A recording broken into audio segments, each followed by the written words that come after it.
So normally on this channel I talk about comic book investing, but today I wanted to do a review of the Dark Phoenix movie that just came out. And I mean, in short, I would say the Dark Phoenix movie, it's kind of a bit of a story of like the good, the bad, and the ugly, unfortunately. I've watched quite a few reviews online already, and a lot of them being pretty negative. What I would say is, if you are an X-Men fan, especially like an old school X-Men fan, like maybe you like the animated series of the early 90s or some of the comic books, I would definitely say to go see this movie, because it's not that bad that it wasn't enjoyable if you are a big X-Men fan.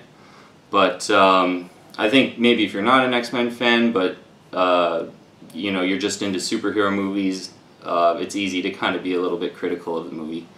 But getting into it, so Dark Phoenix opened last night in Canada.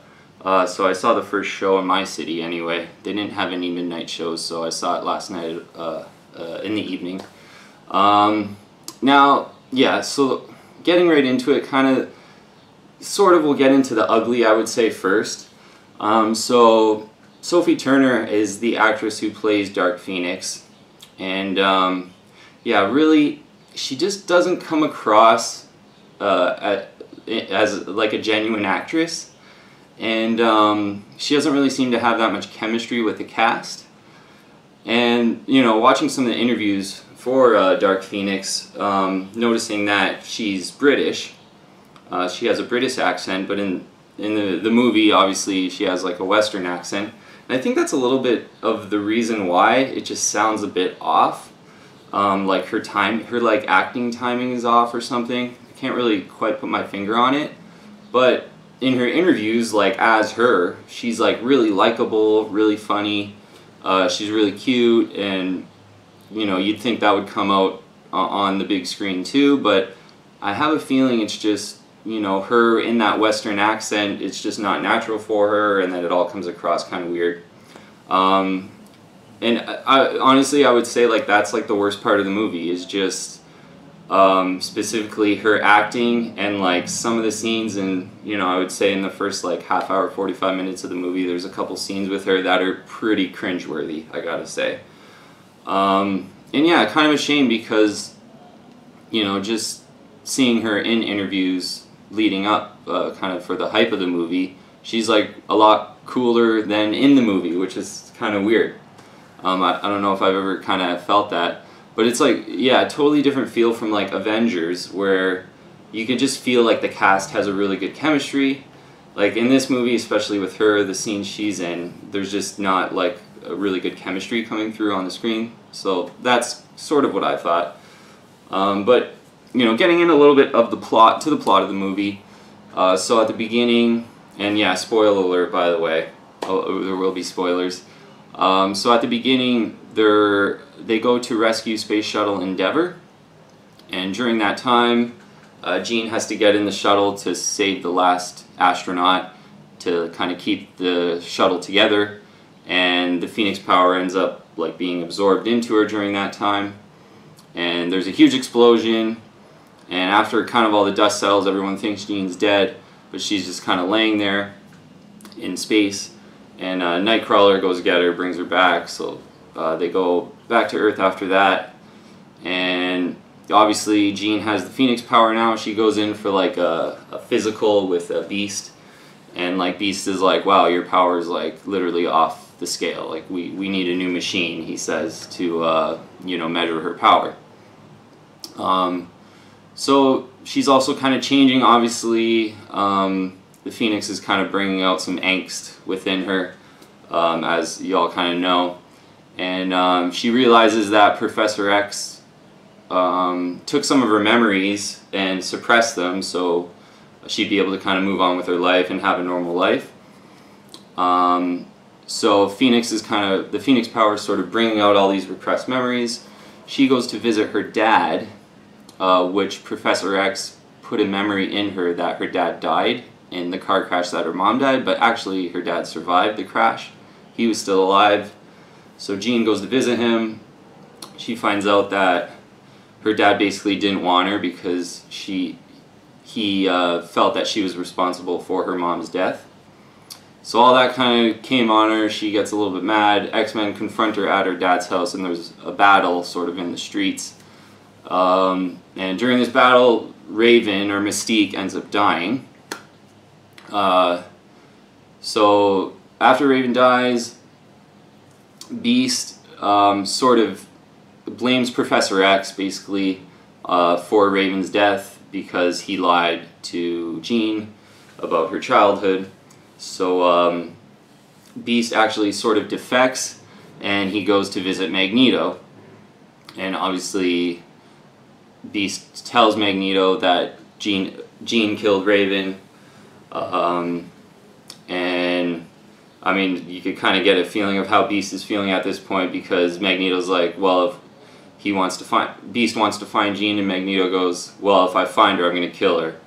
And Beast goes, yeah, I know. So at that point, Beast has sort of defected and is together with Magneto, and they go to find Jean to try to kill her.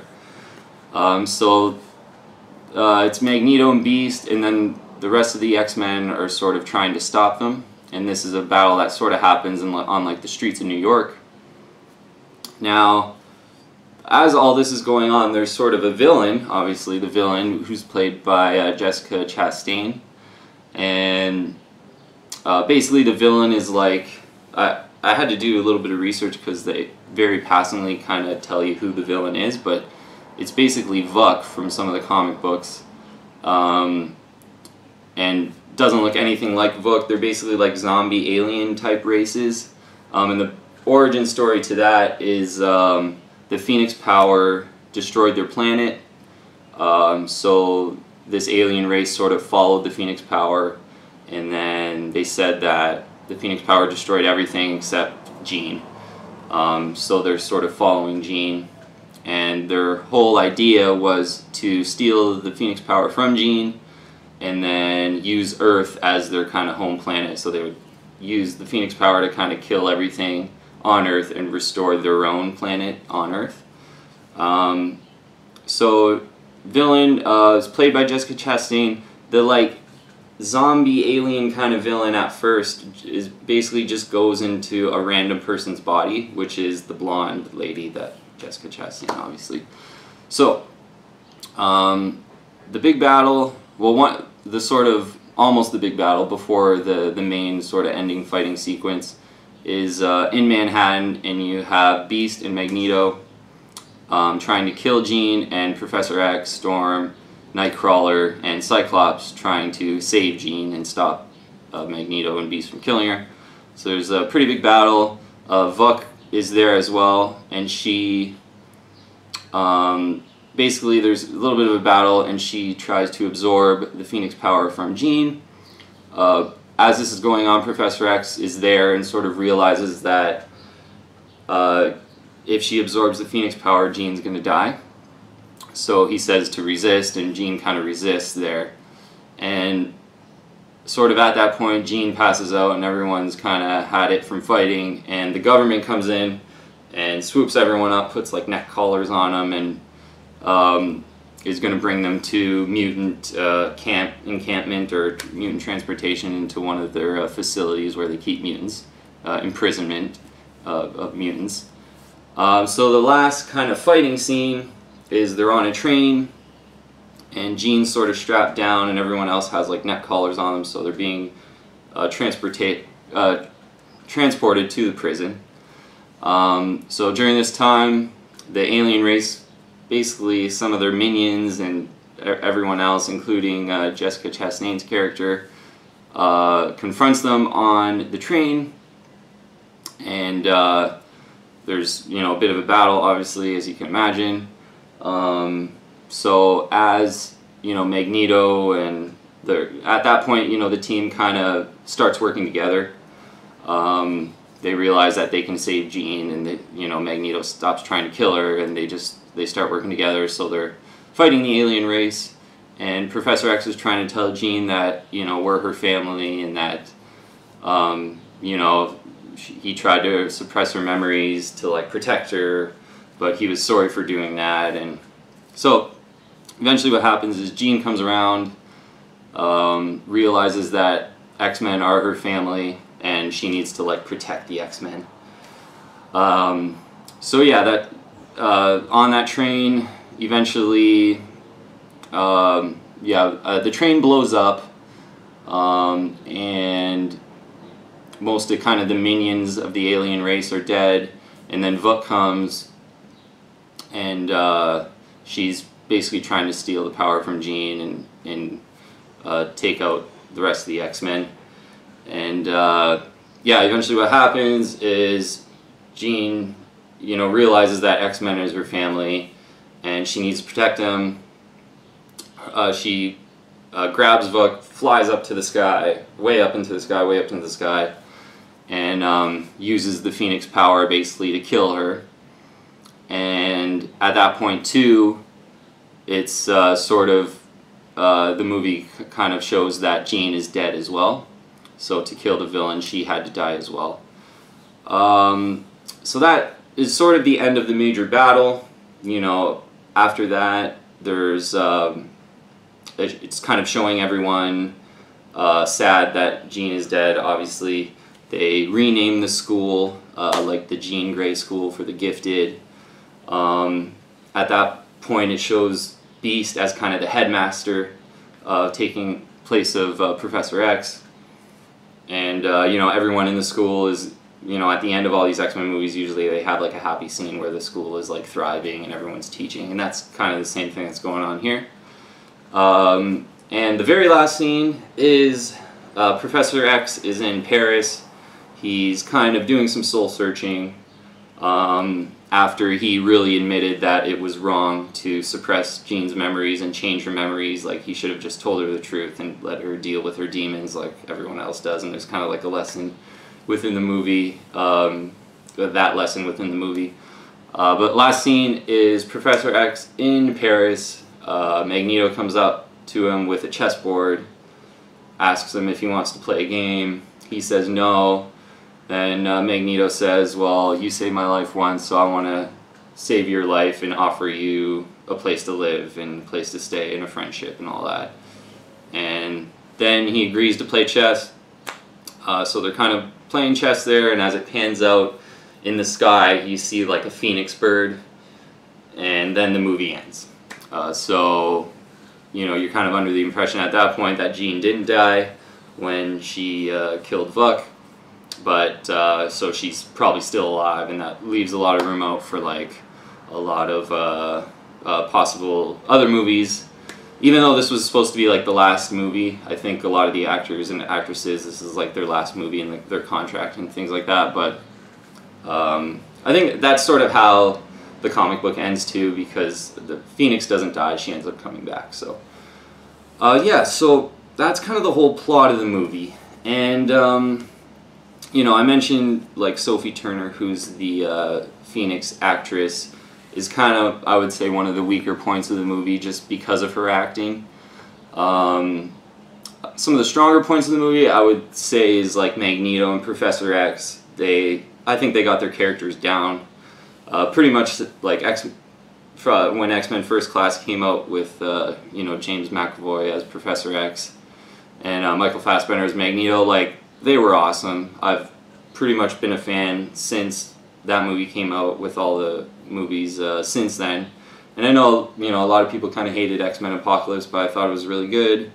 And I think, like, yeah, James McAvoy and Michael Fassbender really, like, inject a lot of, like, energy into the movies, I think. I think they're, like, definitely the best part of the movies, or as far as, like, from the acting perspective.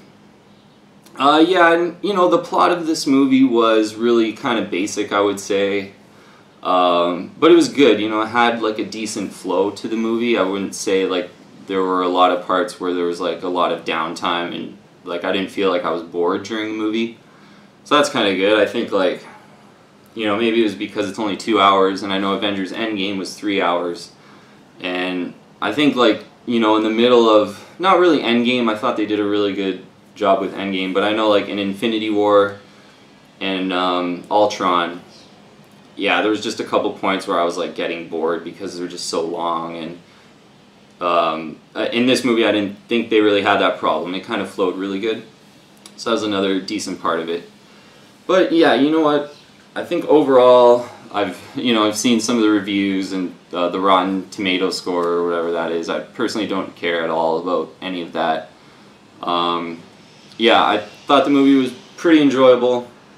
I think, yeah, the chemistry with the main actress kind of sucks, to be honest. But then you got, Magneto and Professor X, who do an awesome job with their characters. And yeah, like I said, the plot was pretty cool. Had a good flow to it. Never felt bored during the movie. It's about 2 hours long. So Avengers Endgame was like 3 hours. So obviously a little shorter, a little quicker. And I felt just to enjoy the movie, it probably worked better as a little bit of a quicker movie. But yeah, you know what? I think this movie kind of reminds me a bit of like how Venom was. For me, like, I enjoyed Venom. I could totally see how like people criticized it, and this movie's the same. There's definitely ways you can criticize it, but I think as a huge X-Men fan growing up, I'm just so happy that like all these, especially like when Days of Future Past came out and they had the Sentinels and Magneto in his classic costume. For all those like same reasons, I just love seeing like these X-Men comics being brought to life with like millions of dollars in special effects and everything. Like, to me, that's enough. But yeah, I guess if you're a stickler for acting and if you like to rank all the movies, I personally would think that this is probably on, Dark Phoenix isn't in the top percentile of best superhero movies. It's probably in the bottom percentile. But still enjoyable. I didn't think it was like a huge flop. I know there's a lot of reviews that are just saying it's like the worst X-Men movie ever and a big flop. I don't think it's the worst X-Men movie ever. I think like before First Class, some of those movies were like kind of suspect personally. Whereas like First Class, Days of Future Past, X-Men Apocalypse, I think those are actually pretty good to me.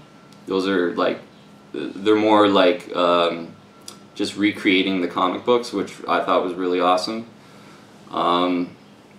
So yeah, I think with this movie, Dark Phoenix, there's a lot to hate on, a lot to like.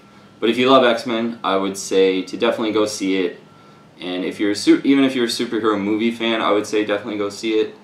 Maybe if you're easily critical of superhero movies, and maybe you want to skip it. If you don't really care about X-Men, maybe you want to skip it. But personally, I would recommend going to see Dark Phoenix. Despite all the negative reviews, would still recommend it. So yeah, this is probably more of a positive review than a lot of some of the reviews I've saw. Now I will kind of rank it, I guess, within the last 4 X-Men movies. I guess it would be First Class, Days of Future Past, Apocalypse, and Dark Phoenix. Yeah, it's probably 3rd or 4th best out of those. Personally, like First Class and Days of Future Past are my favorite. X-Men Apocalypse, I thought, was similar to this one where it got bad reviews, but I actually liked it. And this one's, for me, is kind of in that boat too, where like, yeah, I could understand how people are really critical of it, but I still personally liked it. So yeah, I'm saying out of the new X-Men movies, it's probably 3rd or 4th, but I think it's still worth a watch. Yeah, not the best, most critically acclaimed. Yeah, not an Avengers Endgame, because I really enjoyed Avengers Endgame. Probably end up getting around to do a review of that just for fun too. But yeah, if you haven't seen Dark Phoenix yet, I would recommend it if you're an X-Men fan. And yeah, if not, maybe it's one to skip if you are a little bit critical of superhero movies and maybe not the biggest X-Men fan. So yeah, thanks for watching this review, guys. Normally on this channel I talk about comic book investing with CGC graded comic books. So if you're into that, or into any more movie reviews, I think I'll probably continue to do this because I do go see all the superhero movies just because I go see them. So might as well do a review on them. But thanks for watching the channel, guys. Subscribe to the channel for more of the same, and I will see you on the next video.